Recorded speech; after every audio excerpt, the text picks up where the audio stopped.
Welcome back to the deep dive. Today, we're navigating a really critical topic. It sits right at the intersection of higher education, economics, and, well, global relations. We're talking about the impact of international student enrollment here in the United States, especially now, with all the shifts in global dynamics, economic uncertainty, and the ongoing talk about immigration. It feels more vital than ever to understand who's coming here to study and why. Absolutely. And the real question we're trying to unpack today isn't just about the value they bring, which, let's be clear, is immense. Most of these numbers decline. And how deep do those losses go?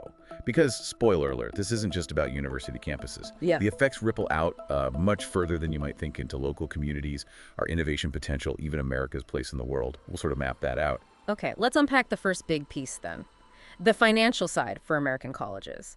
They operate as these really complex financial ecosystems, don't they? And many aren't like, say, public universities with lots of state money or the Ivies with huge endowments. A lot of schools, especially maybe regional private colleges, religious schools, they're heavily tuition dependent. That means tuition fees are basically their main source of income for running the place. Exactly. And that's where international students become just crucial. Because unlike many domestic students who might get financial aid, grants, or, in-state tuition breaks, international students typically pay the full sticker price, full unsubsidized tuition. Right, the full amount. Precisely. And for a surprisingly large number of colleges and universities, particularly those outside that top-tier elite group, these full tuition payments aren't just extra cash. They are quite literally a financial lifeline. Think about it. These funds help cover core costs. Everything from keeping the lights on and labs updated, to supporting a whole range of academic programs, maybe ones that aren't huge enrollment drivers but are still important, and retaining good faculty. So it's not just padding the budget. Not at all. We see institutions where international students make up, say, over 15%, sometimes even 20% or more of the total student body. So imagine a smaller liberal arts college somewhere. Maybe their domestic numbers are flat or even slightly down.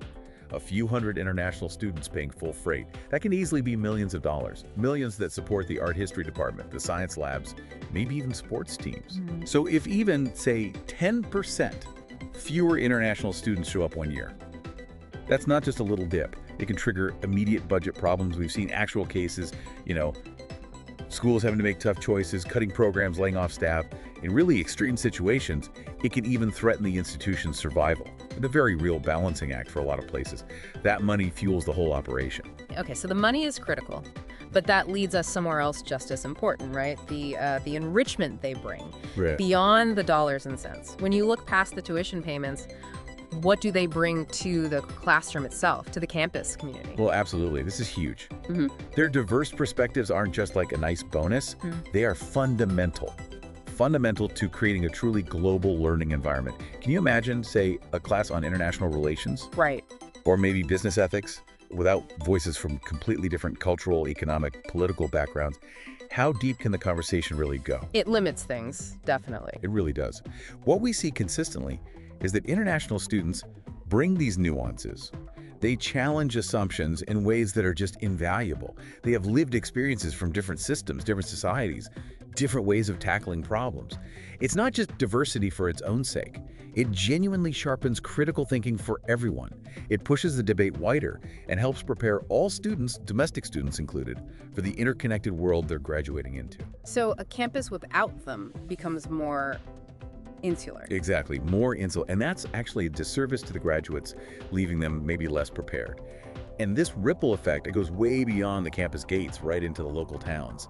It's easy to forget, but these students live there. Yeah, they need places to live, food. Right. They rent apartments, they shop at local grocery stores, they're in the coffee shops, the restaurants, buying books, clothes. Plus, their families often come to visit, and those families stay in local hotels, eat out, maybe do some sightseeing. That's more money flowing directly into the local economy. I hadn't really thought about the family visit angle that much. It adds up. The overall economic contribution is massive. We're talking billions of dollars nationally each year, supporting tens of thousands of jobs.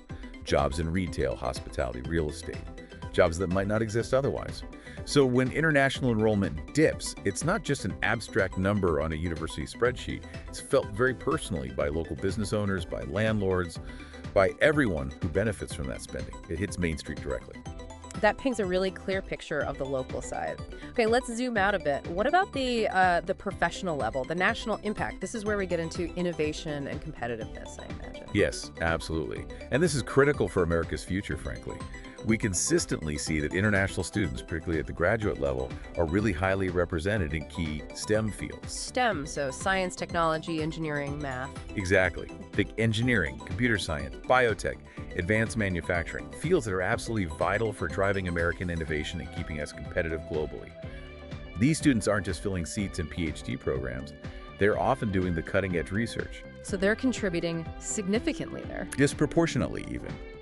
While they might be around 5% of all higher ed students, in some key graduate STEM programs, especially things like computer science or certain engineering fields at top research universities, they can make up over 50% of the students. Wow, over half. In some specific programs, yes. Which means they're making huge contributions to scientific discovery and tech development happening right here. And importantly, many don't just graduate and leave. A lot stay, at least for a while, through programs like Optional Practical Training OPT. OPT, right. That lets them work here after graduating. For up to a year, usually, and even longer, up to 3 years total if they're in a STEM field. It's a really important bridge. It lets them use their skills and gain experience, often filling high-skilled jobs that U.S. employers actually struggle to find enough qualified people for. So they help fill labor shortages. Definitely. Particularly in fields like AI, advanced computing, pharmaceuticals. These graduates are plugging critical gaps. So you can see the flip side. Fewer international students means fewer highly skilled workers entering our workforce right when we need them. That could absolutely slow down innovation and make those labor shortages even worse, especially in those cutting-edge industries. Okay, that connects the dots between enrollment and the workforce pretty clearly. But there's another layer, too. Something maybe a bit less tangible, but just as important. America's soft power. Soft power, meaning influence through culture and ideas, not force. Precisely. It's about attraction, not coercion. When students choose the U.S. for their education, they're not just learning engineering or literature. They're immersed in American culture, American values, democratic ideas, warts and all. Many of these people go back home and become leaders in government, business, science, the arts. And they often carry with them a certain understanding of, and maybe an affinity for, the United States. They become, in a way, lifelong ambassadors. Fostering connections. Exactly. Building bridges, fostering diplomatic ties, trade relationships, just shared understanding. Think about the long-term goodwill that generates. So when the U.S. starts to seem less accessible or less welcoming, maybe because of complicated visa rules or tough rhetoric or just inconsistent policies, these talented students, well, they have other options. They go elsewhere. They go elsewhere. We're seeing countries like Canada, Australia, the UK, Germany actively recruiting them, making it easier for them to come. And their numbers are climbing, often with students who might have preferred the US before. So America doesn't just lose the tuition fees or the potential skilled worker in that moment. We're potentially losing future allies, future global leaders who understand us. We're giving up influence. It's a strategic loss that builds up over time. That really shifts the perspective, doesn't it? This isn't just an education issue. It's tied directly to national strategy. And that brings policy decisions right into the center of the picture. It's kind of amazing how quickly these global student flows can change direction based on policy signals. Oh, incredibly quickly. These are smart, motivated young people, and their families are making big investments. They pay close attention.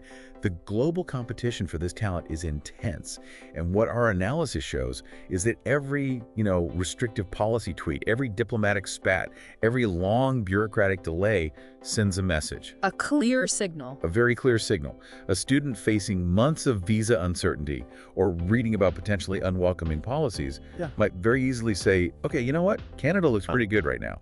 Or Australia. Or Germany.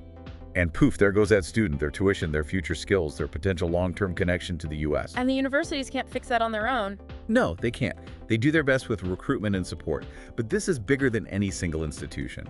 What's really needed is a coherent, coordinated national strategy.